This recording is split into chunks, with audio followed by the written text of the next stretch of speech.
Hallo und herzlich willkommen zurück zu einem neuen Flive Universe Video. Heute mit dem 20 Jahre Jubiläum Event, neues CS-Set und ein paar kleinen Patch-Zeilen. Das neue CS-Set heißt Little Butterflies und ja, wie könnte man es besser beschreiben als es gibt Schmetterling-CS-Pads, ein Schmetterlings-Tattoo, I guess, beziehungsweise ist wahrscheinlich ein richtiger Schmetterling, der dann auf einem sitzt, ein Schmetterlings- I guess Schwimmreifen. Wüsste nicht, was das sonst sein soll. Und ja, eben diesem Schmetterlings-CS. Ist ein bisschen gewöhnungsbedürftig, weil es halt irgendwie so... Ich weiß auch nicht, es ist einfach so... Es ist halt so basic. Es ist einfach nur T-Shirts und Shorts, basically. Und da sind halt Schmetterlinge drauf. Es ist halt mehr basic geht's fast gar nicht. Was ich aber sagen muss, die Frisuren von den weiblichen Charakteren gefallen mir persönlich. Und die Farbvariation ist grundsätzlich auch, würde ich sagen, relativ gut. Hier schwächelt es wieder so ein bisschen bei 10, 6 und 8 oder vor allem bei 10 und 8, weil das nur wie dunklere oder vermischte Versionen von anderen Farben ist. Aber grundsätzlich ist es schon nicht schlecht. Wir haben schwarz, weiß, rot, pink, lila und grün. Also sicherlich wäre noch ein bisschen mehr drin gewesen, aber ja, passt, würde ich sagen. Und ja, wie gesagt, die Frisuren, denke ich mal, werden, oder die Hats von dem CS-Set werden wahrscheinlich am beliebtesten sein, so wie ich die Flive-Community kenne. Und dann haben wir das 20th Anniversary Event.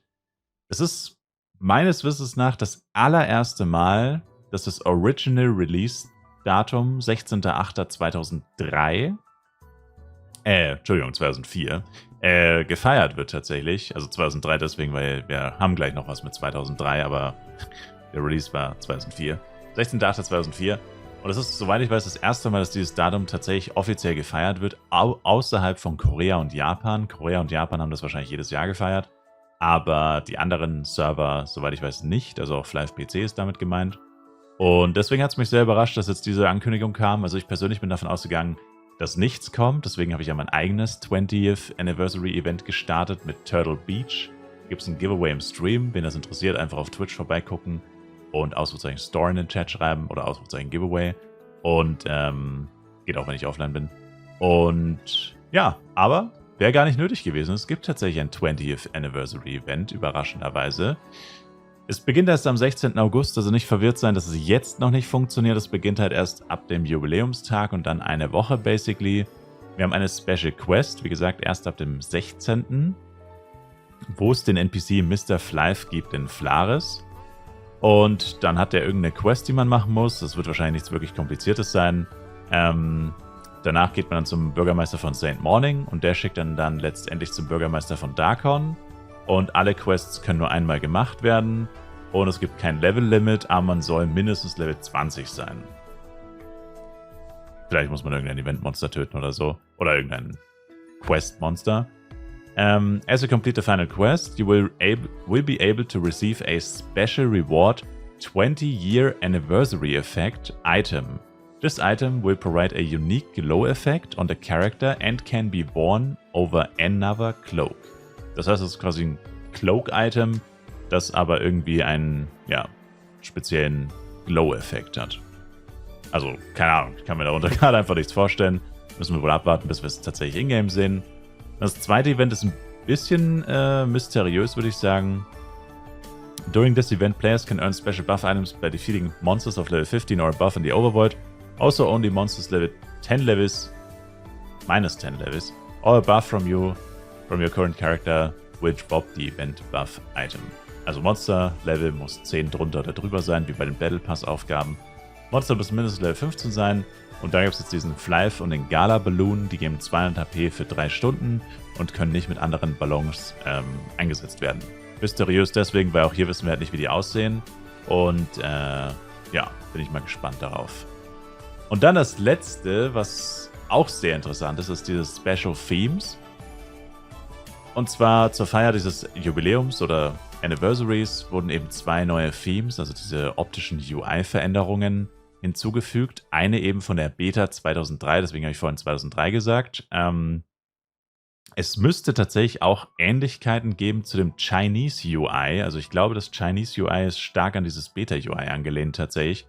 Können wir uns auch nochmal angucken. Auf jeden Fall ist es Blue and White und schon ein Video, da gibt es noch so ein Video von dem Trailer, aber das ist komplett verpixelt, da sieht man eigentlich überhaupt nichts. Weil es von 2003 ist, I guess. Und die Qualität irgendwie 240p gefühlt.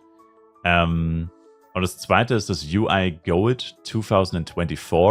Das ist aber basically einfach das normale Gold. Und der einzige Unterschied ist, dass man im Menü so eine bessere Übersicht hat über die einzelnen Untermenüs. Also die Submenüs sind da quasi komplett aufgeklappt.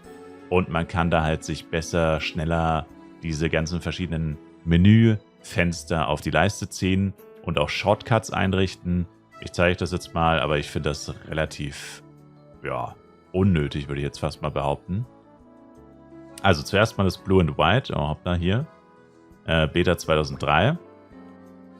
Wie gesagt, das Chinese UI sieht sehr ähnlich aus. Also ich glaube, die haben sich daran stark orientiert vom chinesischen Flive.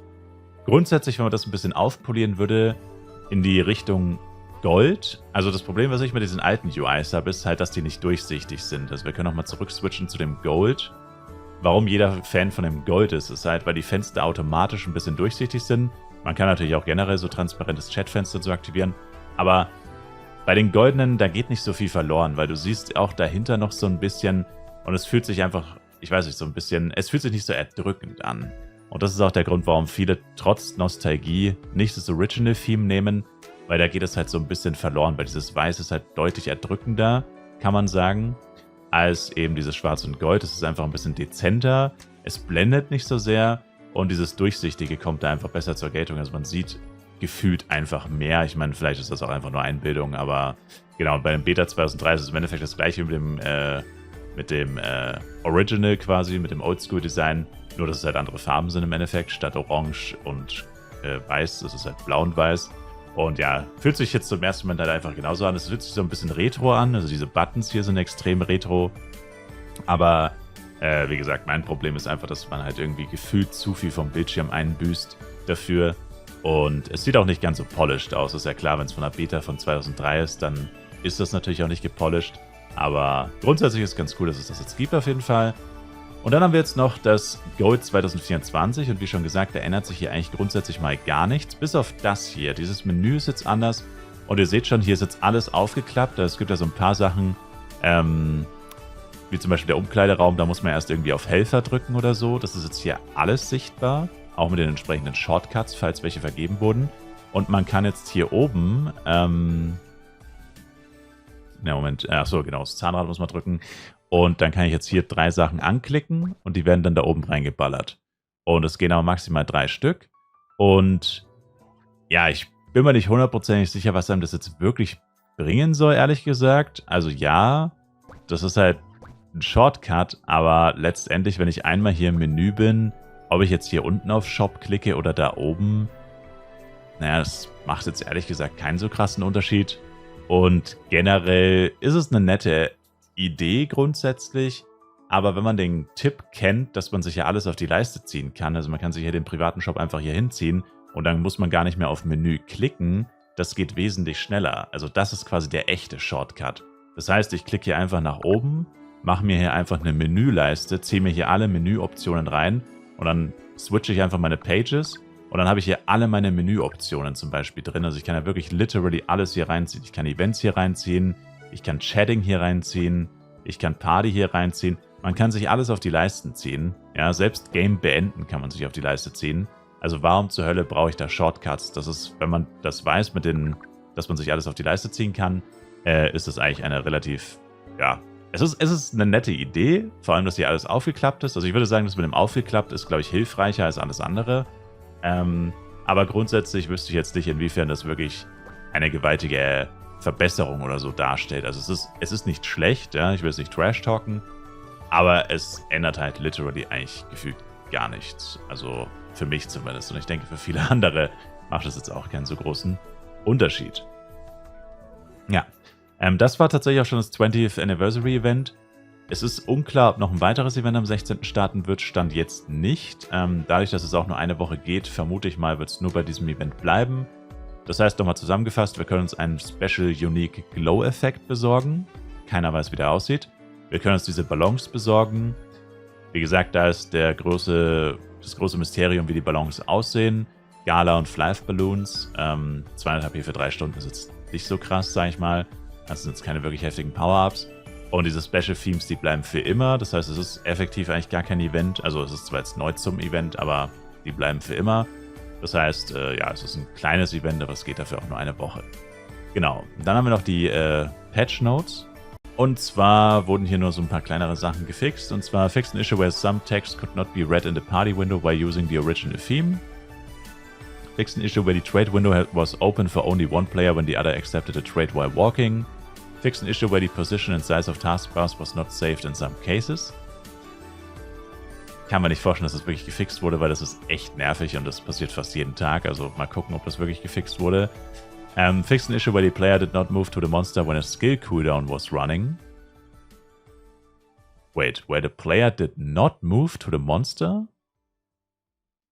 Das ist ein Issue? Also ich meine, vielleicht, aber es ist ultra nervig. Fix an issue where items could not be used by holding keys to use skills.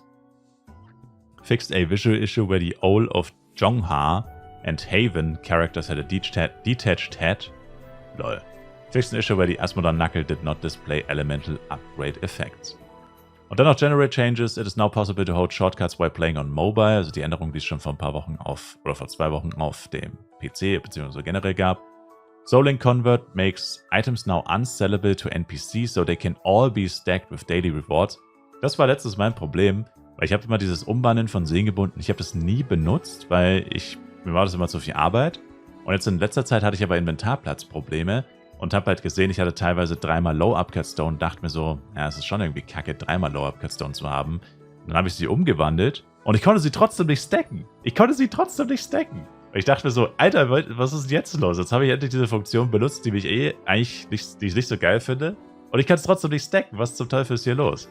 Und jetzt würde es wohl gehen, aber jetzt bringt es ja auch nichts mehr, weil es ist ja wahrscheinlich, also die anderen haben jetzt wahrscheinlich nicht nochmal umwandeln. Also total bescheuert. Also ich dachte mir so, wollt ihr mich eigentlich komplett treuen? Ich habe das immer gemieden, dieses Feature, weil es mir zu viel Aufwand ist, auf allen 8 Chars jeden Tag alles aus den Dailies in so umzuwandeln. Das ist meiner Meinung nach viel zu viel Aufwand. Habe es immer gemieden und dann nutze ich es endlich mal und dann funktioniert es nicht. Ja, ich bin so mad einfach. Aber naja, jetzt ist es wohl Geschichte, I guess. Ja, und dieses 2003 Interface-Theme, wie gesagt, da gibt es so einen Videolink zu dieser Beta. Allerdings ist es wirklich nur so Oldschool Trailer, I guess, mit Musik. Aber man erkennt halt wirklich sehr wenig, weil es wirklich komplett verpixelt ist. Also es ist nicht sehr schön anzugucken, leider. Added the Gold 2024 Interface Theme, which is similar to the Gold theme, but with a brand new main menu. Das haben wir uns gerade schon angeschaut. Improved the visual appearance of search bars while using original and masquerade themes. Added a confirmation pop-up when completing the line-up of the FWC PvP contest. Das ist im Endeffekt die Anmeldung. Itemate weapons now always have a glow effect equivalent to +10 upgrade level. Itemate weapons now transfer the glow and shiny effects when transmuted into another weapon. Changed the elemental visual effects of training dummies and added the coupon feature in the event menu. Das wurde auch schon vor 2 Wochen hinzugefügt, ist nicht neu. Details about this feature will be announced in the future. Details about this feature will be announced in the future. Ja, also keine wirklich krasse Serverwartungen, sind hauptsächlich so kleinere Sachen. Vieles, was mit UI zu tun hat. Nichts wirklich Gameplay-Relevantes. Aber ja, wie gesagt, also ich bin sehr überrascht davon, dass es wirklich dieses 20th Anniversary Event gibt. Weil ich jetzt auch sagen muss, es haut mich jetzt auch nicht besonders aus den Socken. Es wirkt ein bisschen so, als hätte man es so last second zusammengeschustert. Ich meine, dieses 2003 UI, das hätte man wahrscheinlich schon vor 2 Jahren hinzufügen können. Hat man sich vielleicht in der Rückhand gehalten für so eine Occasion. Ja, also ich bin gespannt auf diesen Unique Glow Effekt. Ich denke, mit dem steht und fällt dieses Event. Wenn der richtig geil aussieht, denke ich mal, akzeptiert man das, dass wir eine Woche lang kein richtiges Event haben. Und ja, ansonsten, wie gesagt, die Ballons sind nichts Besonderes, die Themes sind permanent. Also hat nicht sehr viel Substanz, dieses Event. Es wirkt, wie gesagt, schon ein bisschen so, als hätte man es, mehr oder weniger auf letzten Drücker irgendwie zusammengeschustert. Trotzdem cool, dass sie es überhaupt erwähnen, weil ich denke, viele Leute wissen das gar nicht, dass Flive 2004 released wurde. Es ist älter als WoW, by the way. WoW ist meines Wissens nach 2004 im November released, Flive im August. Das heißt, Flive ist älter als WoW. Und ist einfach was Cooles, wenn man sowas feiert. Und ich finde es auch nicht, dass das etwas ist, was man nur alle 10 Jahre feiern sollte. kann man ruhig jedes Jahr feiern, weil ich meine, jedes Jahr, wo ein Free-to-Play MMORPG weiterhin besteht, über 20 Jahre, ist geistesgestört. Es gibt wirklich nur extrem wenige Games, die überhaupt die 20 Anniversary-Marke knacken, geschweige denn Free-to-Play-Games. Also das ist wirklich schon was extrem Besonderes und ich finde, das gehört jedes Jahr auf jeden Fall gewürdigt und im Endeffekt ist es ja auch wirklich dank der Spieler, also nur dank uns ist das Spiel überhaupt noch relevant und wird noch gespielt. Also ich finde, da hätte man auch noch ein bisschen auf den Putz hauen können im Sinne von so Belohnungen. Ich sag mal nur ein Beispiel. Shakes & Fidget hat zum 15-jährigen Jubiläum jedem Spieler Premium-Währung im Wert von 10 Euro oder so geschenkt. Also wie zum Beispiel 1000 F-Coin so ungefähr. Klar, das wäre jetzt vielleicht ein bisschen übertrieben, vor allem wegen Multi-Accounts, aber etwas Ähnliches hätte man bestimmt auch einrichten können. Aber vielleicht kommt ja noch was, wer weiß. Danke euch auf jeden Fall vielmals fürs Zuschauen. Vergesst nicht das Giveaway auf Twitch. Geht nur noch bis zum 16.8. Da wird ausgelost. Und wir sehen uns hoffentlich im nächsten Live-Universe-Video oder eben auf Twitch. Link in der Videobeschreibung. Bis dahin, macht's gut rein und ciao, ciao.